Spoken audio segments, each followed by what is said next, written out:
በሱዳን ሲንቀሳቀሱ የነበሩት አርሚ ሰባ የተሰኘው የትግራይ ክልል ተዋጊ አሁን እጅ መስጠቱ ነው የተነገረው ለመከላከያ እንደዚሁም ደግሞ ለብሔራዊ ተሃድሶ ኮሚሽን ተመስገን ጥላሁንም በተገኙበት ጭምር ነው። እንደዚሁም በርካታ ጀነራሎች በተገኙበት እጅ ሰጥተዋል ነው የተባለው። በዚህም እንግዲህ በርካታ ፕሮግራሞችም ነበሩ። እንደዚሁም የብሔራዊ ተሃድሶ ኮሚሽን ንግግር አድርጓል።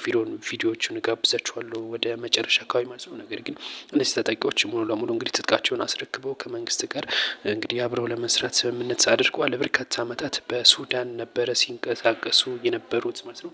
አሁን እጅ ሰጥተዋል ነው የተባለው። በዚህ ጉዳይ ብዙዎች ተናግሩበት ነው የሚገኘው። እንደሚታወቀው ይህ እጅ የመስጠት እንግዲህ በፋኖ በኩልም እንደዚሁ ሲተገበር የቆየ ጉዳይ ነው። ምናልባት እነዚህ እጅ ሰጥቶ ከተባሉ በኋላ ምናልባት ምን እንደሚፈጠር ባይታወቅም፣ ነገር ግን አሁን እጅ ሰጥተዋል። በብሔራዊ ተሃድሶ ኃይል አካላት ውስጥ ሆናችሁ በባለፉት ግጭቶች ውስጥ የተሳተፋችሁ መሆናችሁ ብቻ ሳይሆን ከዚህ ቀደም